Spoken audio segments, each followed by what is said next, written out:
Frantziako agerkari ofizialean argitaratuta indarrean da hizkuntza gutxituen legea. Atzo Emmanuel Macron, Frantziako presidenteak sinatu ostean gaur argitaratu dute hizkuntza gutxituak babesteko eta promozionatzeko legea Frantziako Errepublikako agerkari ofizialean. Ostiralean, Frantziako Konstituzio Kontseiluak legearen 2 artikulu indargabetu zituen, tartean murgiltze ereduari buruzkoa eta beraz hasierako helburuetatik hankamotz gelditu da.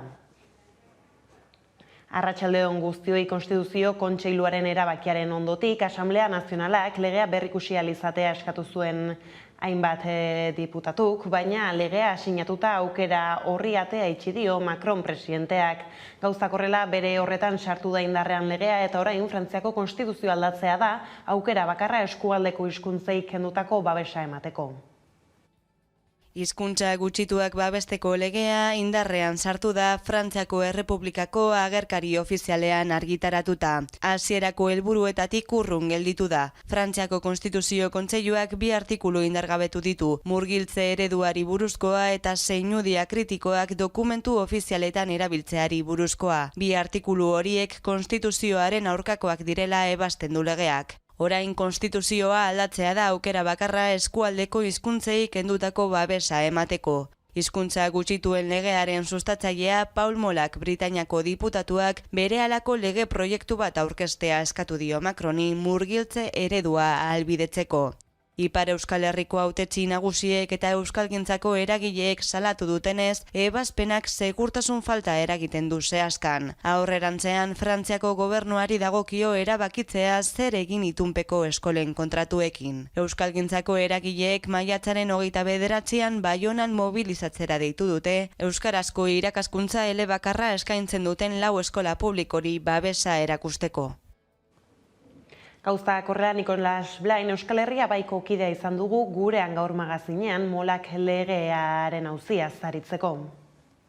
Lege bat, Molak diputatuak proposatutako lege bat bozkatu zen joan den apirilaren 8an, pixkat sorpresaz edo animaleko lan bat eremanik eta Kontseilu Konstituzionalak atzera pausu ikaragarria eman du, joan den ostiralean hartutako erabakiarekin eta eraso zuzen bat da berriz ere gure hizkuntzari.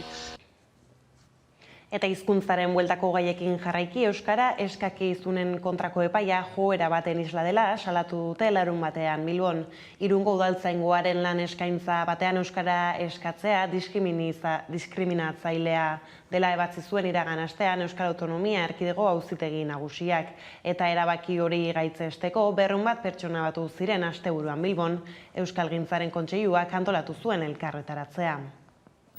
Lehenik eta behin epaia idatzi zuten, eta ondoren, epai hori justifikatzeko, inolako lotsari gabe, jurisprudentzia hautatu edo baita tokiko erakundei eskumenak kendu ere. Horren ez da unea, zehetasun juridikoekin hasteko, baina gauza bat azpimarratu nahiko nuke.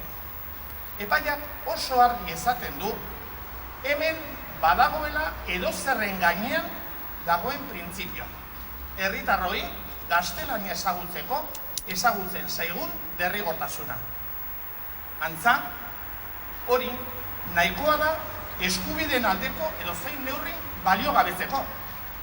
Eta gauza bera, gertatu zen atzo, Frantziako Konstituzio Auzitegia, Kontseilu Konstituzionalak egindako erabakiarekin. Horre ere, Frantsesa Errepublikaren hizkuntza dela izatea baliatu zuten herritarren eskubideak are gehiago murrizteko.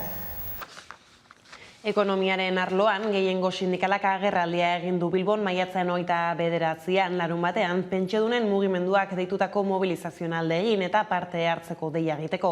Aiara de Urreta kazetaria izan da bertan. Euskal Gehiengo Sindikalak bat egin du pentsiodunen mugimenduak maiatzaren 29an egingo duen manifestazioarekin. Euskal Herriko eskubide sozialen karta osatzen dugun sindikatu eta eragileok eta baita beste sindikatu batzuk ere erabaki dugu larunbatean egingo diren manifestazio horietara txikitzea eta deialdia egitea. Kontuan izan behar da Euskal Herrian 2011 eta 2013ko pentsio erreformei ezezko borobila eman geniela, baita bilan erreformei ere, Eta azkeneko greba orokorrean ere pentsio duinen aldeko aldarrikapenak zentralidade nagusi bat izan zuela. Gainera, sindikatuek hurrengo larun batean egingo den protestan herritarrei parte hartzeko dei egin diete. Guk misio garbi bat dugu, ekiditea Espainiako gobernuak martxan jarri nahi duen pentsio erreforma hori, eta horregatik deia egiten dugu 29an parte hartzeko mobilizazio horietara.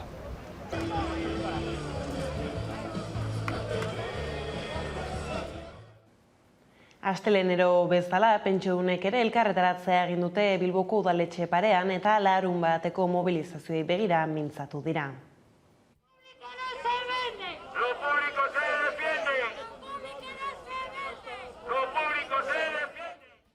Maiatzaren 29an, pentsiodunen mugimenduak Euskal Herriko 4 hiriburuetan manifestazioa egingo du pentsio publikoen defentsan eta Toledoko itunaren kontra. Hala ere, manifestazioa Espainiar estatuko beste herri batzuetako plataformekin batera egingo da. Gauzak horrela, protestak bi helburu nagusi izango ditu. Alde batetik, erakunde publikoei eskatzea, pentsiodunen aldarrikapenak bermatzea, eta bestaldetik, indarrean dauden murrizketak eta ezarri nahi direnak bertan bera ustea. Batez ere, garatu behar dela enplego duina eta kalitatekoa, soldata, gutxienezko lanbide arteko gutxienezko soldata 1.200 euro, eta amaitu behar dela prekarietatearekin.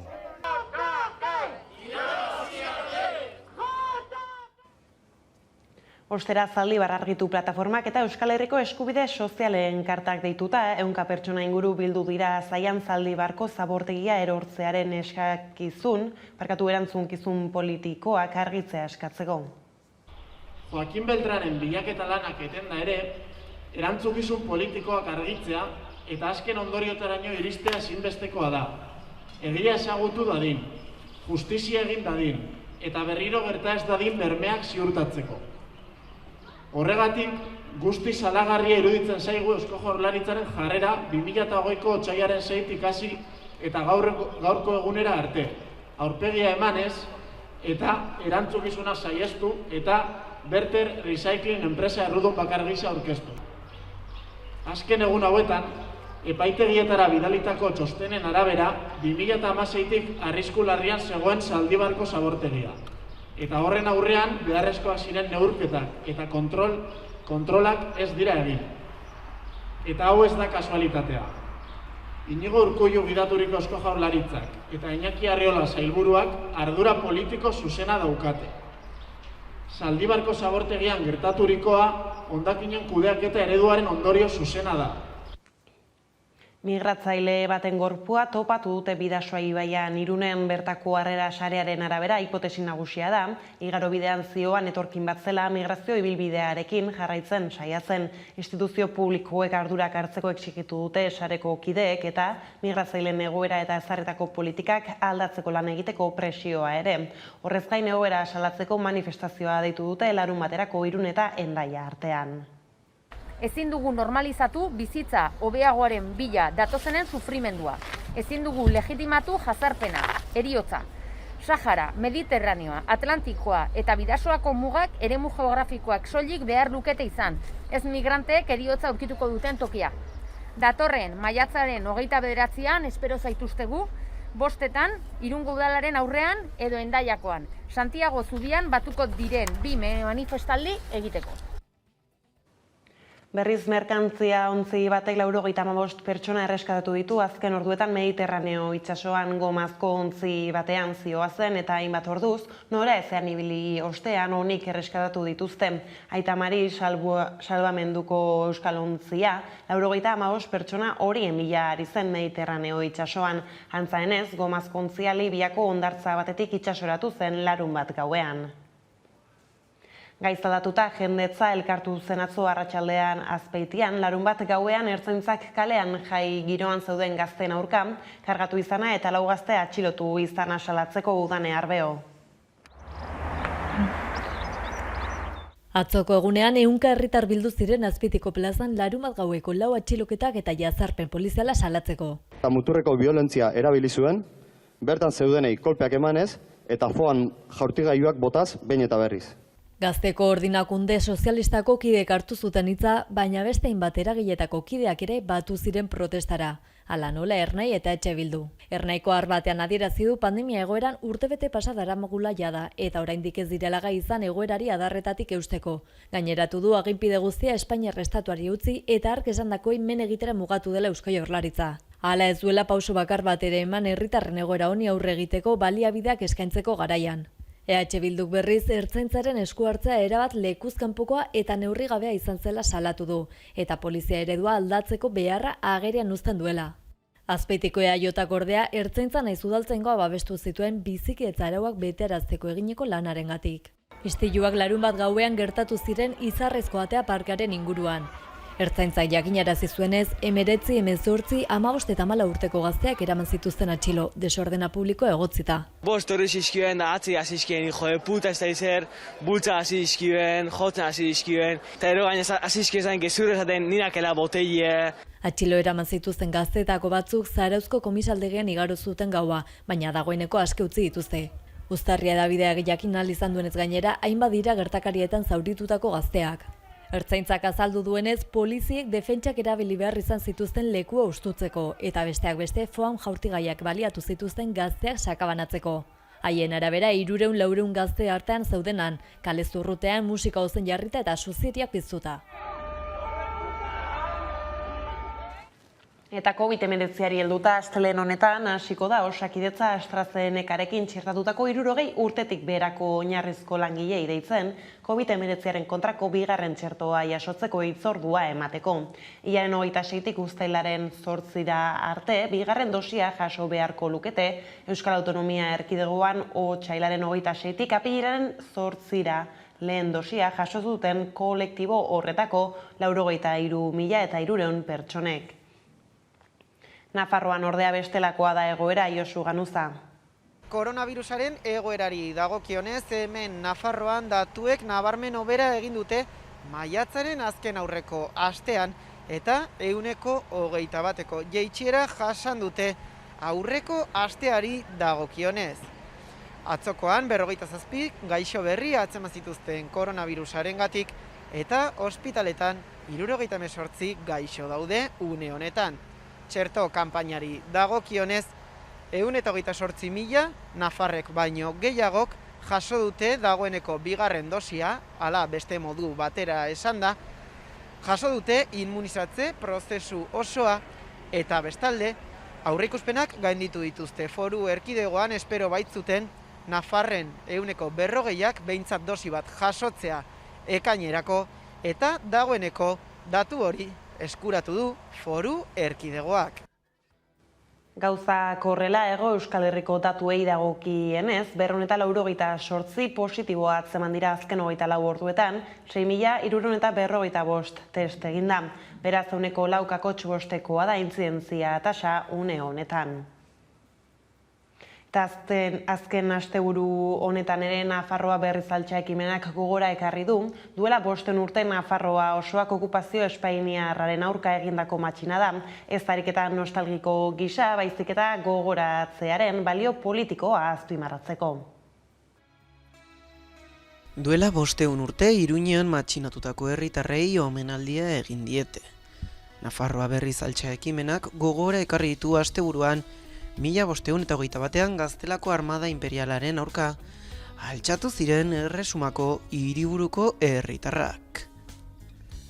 Noaingo bataiaren 500. urte muga probestuz, Nafarroaren burujabetza eta erabakitzeko eskubidea aldarrikatu nahi du plataformak, gizarte bezala ditugun erronkei aurre egiteko ezinbesteko eragile gisako katurik.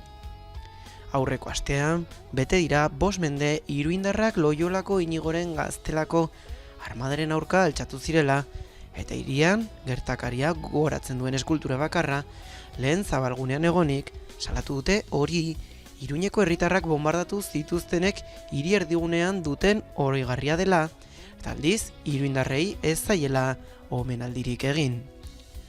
Nafarroa berriz altxak gaineratu du eskultura hau diktadura garaian eraiki zela, eta zituen iskribu frankistak 2005 urtean kendu zituztela.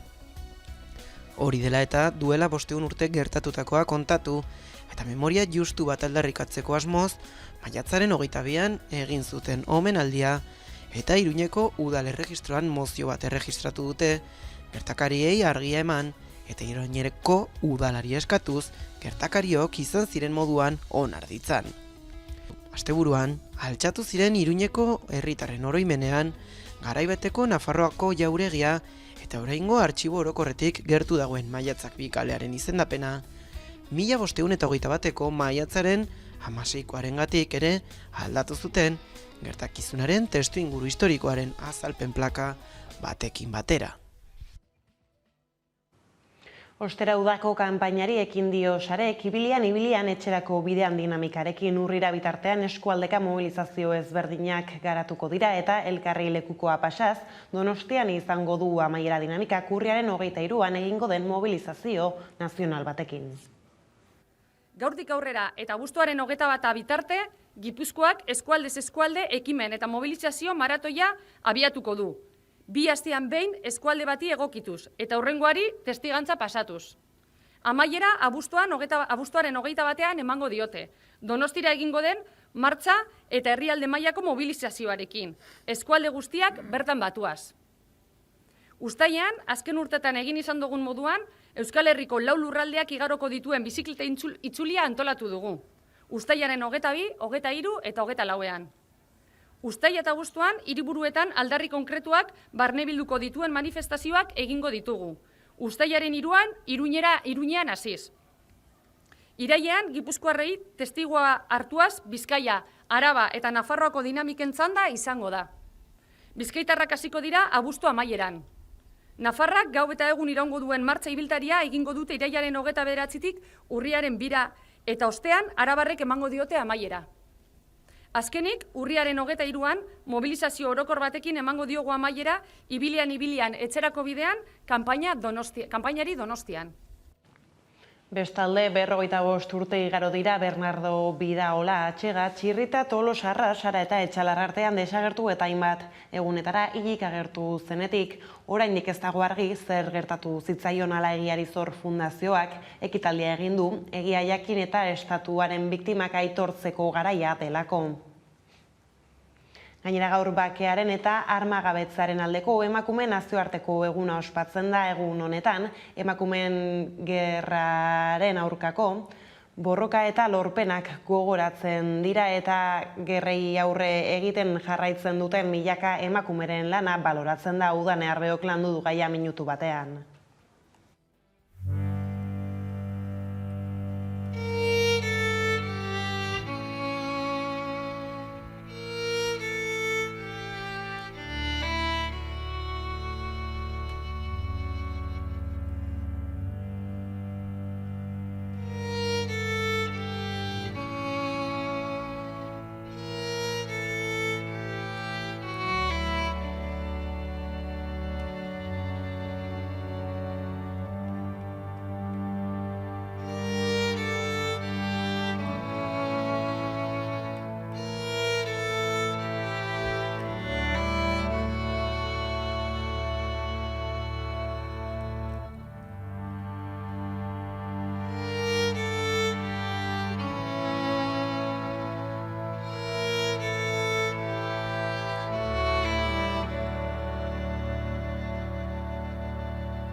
Ostera nazio artean Bielorrusiak hegazkin bat lurrera atzera behartu du kazetari bat atxilotzeko Oian Larrañaga. Europar Batasunak Bielorrusiaren aurka jo du Minskek gobernuaren kontrako kazetari bat atxilotzeko hegazkin bat lurra hartzera behartu ondoren.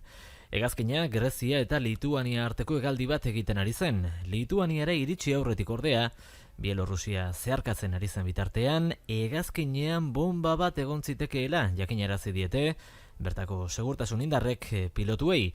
eta Minskeko aireportuan lur hartzera behartu ditu. Han atxilotu dute Roman Protasevich kazetaria, hegazkinari bere bidea jarraitzen utzi aurretik. Ryanair konpainiak berak baieztatu duenez, ez dute hegazkinean arriskutsua izan zitekeen ezer topatu.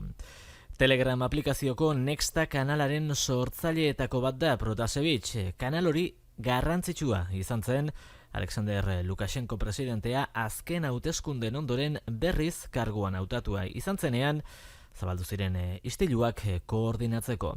Svetlana Tijanovskaya, erbestean bizi den Bielorrusiako oposizioko buruak salatu du gerra hegazkin bat bidali zuela Lukashenkoren gobernuak hegazkina lur hartzera behartzeko.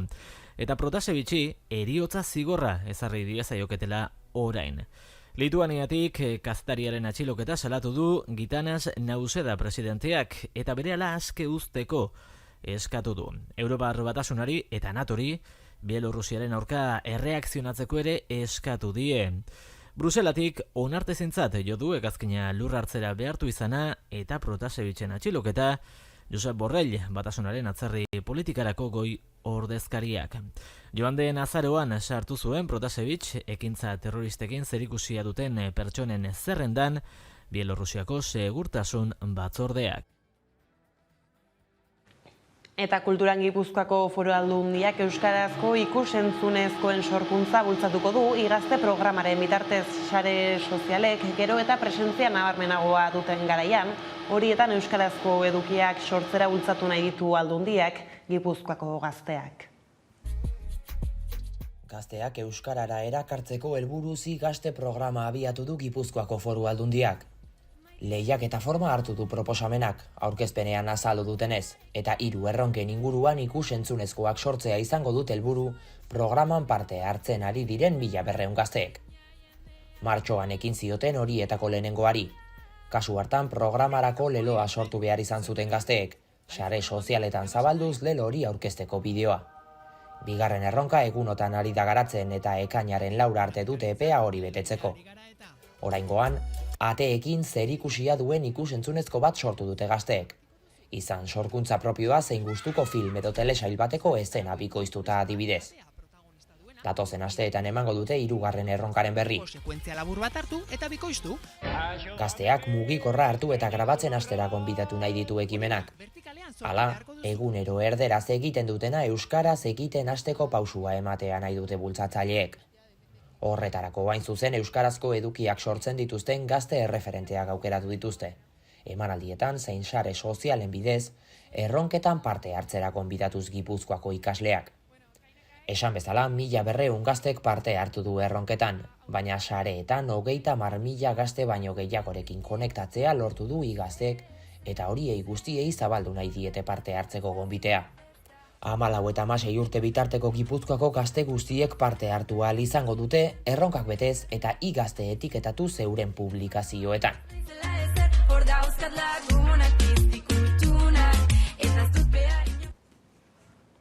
Futbolak kirolaren mugak zeharkatzen ditu eta horren adierazle da besteak beste Osasunaren jatorria.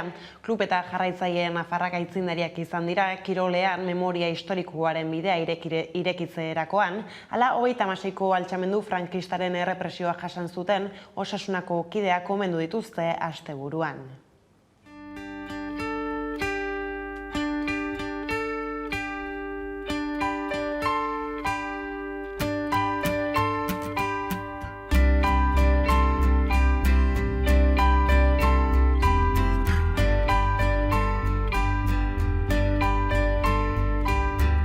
Osasuna futbol taldeko sorrera garaiko zuzendaritzetan parte hartu zuten pertsona esanguratsu asko erail zituzten faxistek. Ezagunagoak izan dira Eladio Silbetiren kasua, Gorritxoei izena eman zienaren istorioa, edo Natalio Kayuela presidentearena, harekin klubak lehen mailara igotzea lortu zuelarik. Hala ere, asko izan ziren errepublikaren garaian Osasunari izana, eta bide eman ziotenak, eta historiak zokoratuak izan zirenak. Tartean Ramon Bengarai, zuzendaritzako kidea izandakoa, eta 36ko abuztuaren 24an afusilatutakoa. quedan cicatrices. Son como un recuerdo de lo que pasó y eso nos puede ayudar a elegir lo que queremos y lo que no queremos para el presente y para el futuro. El pasado no lo podemos cambiar, pero podemos liberar y pacificar las memorias. Azken urteetan herri ekimenak eta klubak osasunaren jatorria berreskuratzeko aleginean bat egin dute, eta osasunak nafar guztien arteko lotura gisa duen zeregina azpimarratu. Como presidente actual del Club Atlético Osasuna, solo puedo pedirles, aunque no todo haya sido responsabilidad mía, disculpas por haber permanecido en un rincón de la historia hasta nuestros días. Egoera honetan egin die aitortza omenaldia Nafarroako gobernuak zerrenda luzea osatzen duten errepresentatuei. Elaio Silbeti, Natalio Cayuela, Fortunato Agirre, Ramon Bengarai, Florencio Alfaro, Alberto Lorenzo, Leandro Villafranca, Jesus eta Carmelo Monzon, Andrés Jaso, Francisco eta Vicente Rey, talde zabala osatzen dute, eta sarri bukaezina dirudien Nafarroan errepresioa jasan zuten emakume gizonen zerrendarekin bat egin dute. Memoria horrek galdetzen digu nola gertatu zen indarkeria estanda hura. Memoria bizikidetako etorkizuna eraikitzeko. Giza eskubideak zalantzarik gabe errespetatuz. Senideek eskertu dute ekiniko bidea eta berandu etortzeagatik esker honez jaso dute orbainentzako sendagaia. La verdad que es bastante emotivo para nosotros como familiares, primera vez que se reconoce públicamente. En ese sentido es una primera etapa de poder sanar y reparar una herida que se ha ido transmitiendo de generación en generación. Gracias a estos chicos que están removiendo todo y se meten en archivos y saben la tira. Nosotros prácticamente sabíamos todo lo de la ETA porque Amán y mi Aitona Gonzalo nos lo contaban. Pero mi marido no sabía ni que su padre había sido una temporada presidente.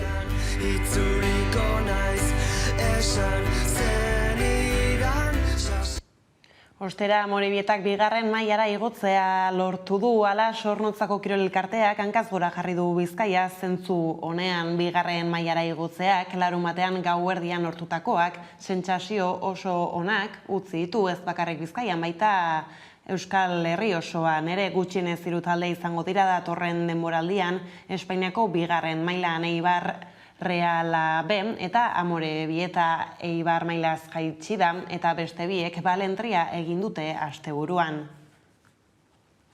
Gaurkoan Merina Grisen 90 kantuaren bideokliparekin emango diogu amaiera albistegiari, besterik ez gure aldetik hauek izan dira eguerdiak gurean gaur utzi dituenak. Guztiak eta gehiago nahi duzuen aldiro 11.eus atarian ondo izan eta bihar arte. Bati bat. Pornora ezean 90 uzta esnatu gaitu espaloi guztien usainak gure haotan txikleen lehen segunduak ametxen suak erretzen dizkigu